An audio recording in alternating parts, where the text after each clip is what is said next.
It's Laura Eubanks of Design for Serenity with a succulent tip of the day. So I got a 911 from a client in Escondido, California, that her dichotoma fell over, um, and she said, "Can it be saved?" And I told her most likely. So the idea was that I would come over here today and do some triage and see what we could see. And I thought this would be a great opportunity to do a video too, because I'm sure this has happened to you, hasn't it, with a plant.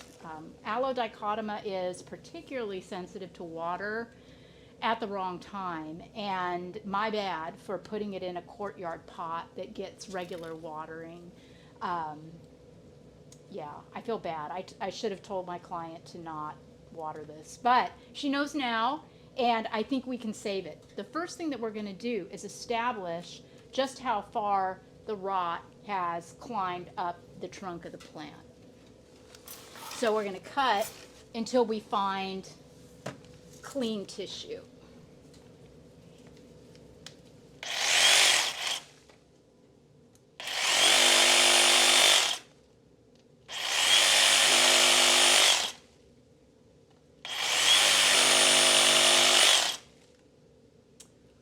I don't know.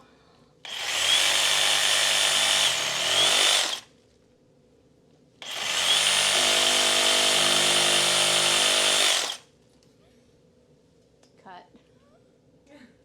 Sorry for the interruption. Our client came out to check on us, and so I decided to continue with the cutting to show her. And for a while there, guys, we didn't think we were gonna be able to save this plant. But lo and behold, we started to see healthy tissue, and when we got to here, that's the gold standard. That's what you want to see. None of this brown mushy gunky. Okay, that's rot, and it's going to continue to work its way up the plant and kill it. So she's gonna be a little shorty patorty here, but I think it's viable. So what's going to happen now is I'm going to take some adhesive. There's a lot of product that you can use to seal a wound. Whatever works for you. There's actual, a horticultural product that you can buy that's, a root tone, or, you can use some types of copper or peppers or whatever. Do you?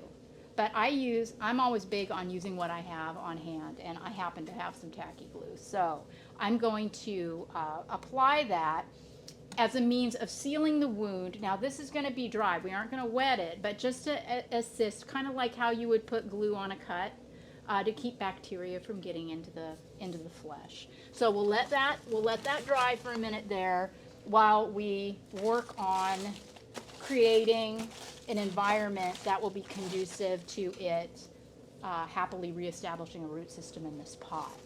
This gorgeous string of watermelon is going to have to come out of here because it does need water. And therefore, I'm going to plant it in another pot. Very shallow rooted. It should come out really, really easily here.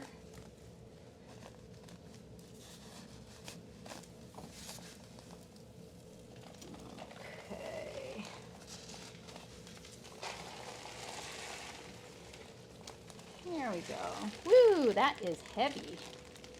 I'm gonna put it here, out of the way. Okay, in my haste to get here, I forgot a shovel. But I'm gonna dig around and see if I can identify any roots or anything that I want to try to get out of here. This soil's still pretty soft. We had used here's a little bit of root. We had used a cactus and succulent mix, I'm assuming, or maybe we just used potting soil. I really can't remember. It's been so long. And the soil, it smells good. It does not smell anaerobic at all. This is not wet, and that's good news. So I think we're going to be great. If you have a plant that rots the way that one did, and you're messing around in the soil in the pot and you find that it's soaking wet or smells really, really bad, you're going to want to first flip your pot over and check and see if the drainage hole, one, exists. And if you're planting an aloe, you're definitely going to need some drainage. And if it does exist, is it clogged? Did the roots find their way through the drainage hole? That often happens when you plant a pot on, say, dirt or on grass. We're safe here because this is concrete, so the roots aren't gonna try to push their way through the hole. Yeah. Now, we don't get any rain this time of year here in San Diego County. It's just the very, very beginning right now of September. And we won't see, most likely won't see a drop of rain until next year, probably. So I'm not real worried about this getting wet, but I still am gonna work in some more gravel into this. What I had top dressed with was Creva, which is crushed granite, which is great. We want to have some, you wanna have some perlite or styrofoam or gravel, something in here with the dirt that can lend itself to air pockets and help the soil stay drier in the event that you do get a little rain. So I'm going to take some of this out so I can mix in some gravel. Next time I plant a dichotoma in a pot, I'm going to be very, very careful about using a specific cactus mix that has a lot of pumice in it, just to be on the safe side. If you have had success rooting a dichotoma from a cutting or any other challenging plant, please let us know in the comments what you did or what your experience has been with rooting plants that had rotted. Many of you watched the video I did in Poway where we had a barrel cactus that was half gone with rot, and I cut all the rot out and I sprayed it with tacky spray, flipped the barrel around so you couldn't see the part that had rotted, and I'm very, very eager to get back there to check its progress. We'll be doing a big maintenance the first part of December, so you'll have to stay tuned to see if that made it. I bet it did. It's going to look pretty funky, but it'll be really fascinating to see how it came out of it. All right. Okay, so I removed a lot of dead root and some of the existing soil, went down to a level that felt good, and I'm going to backfill with this gravel. Again, this is what I had on hand. I had some leftover Cali Gold 3/8 along the side of the house. So that's what I'm using. And my goal is just to create as dry a climate as possible just around this area of the plant. That's the goal. So I'm going to shimmy this down.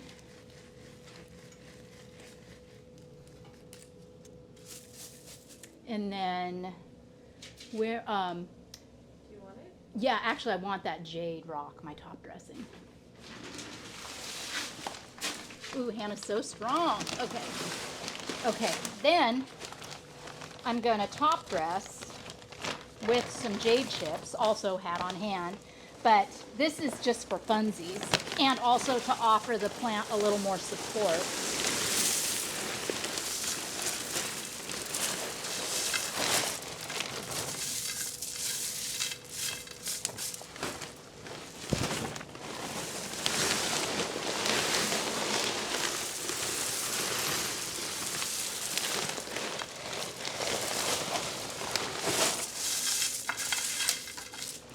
And you can take off the dead branches, which is another point.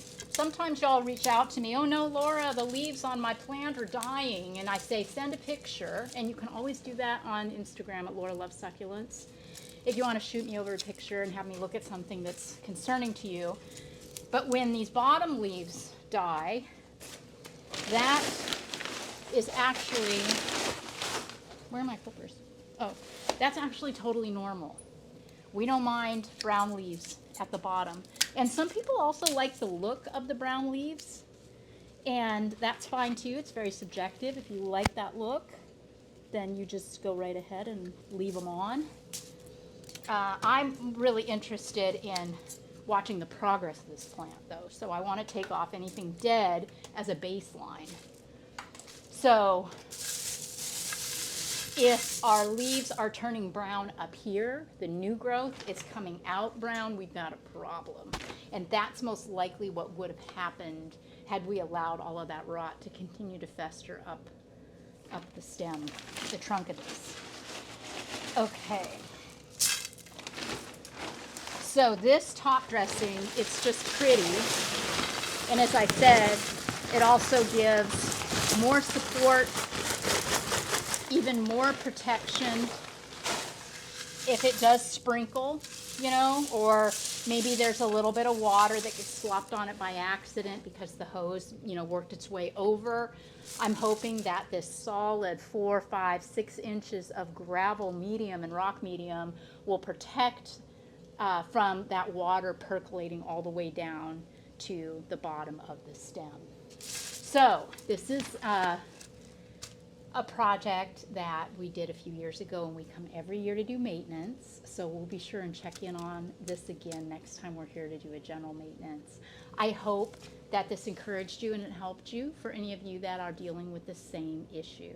This has been Laura Eubanks of Design for Serenity with your succulent tip of the day. Bye, guys.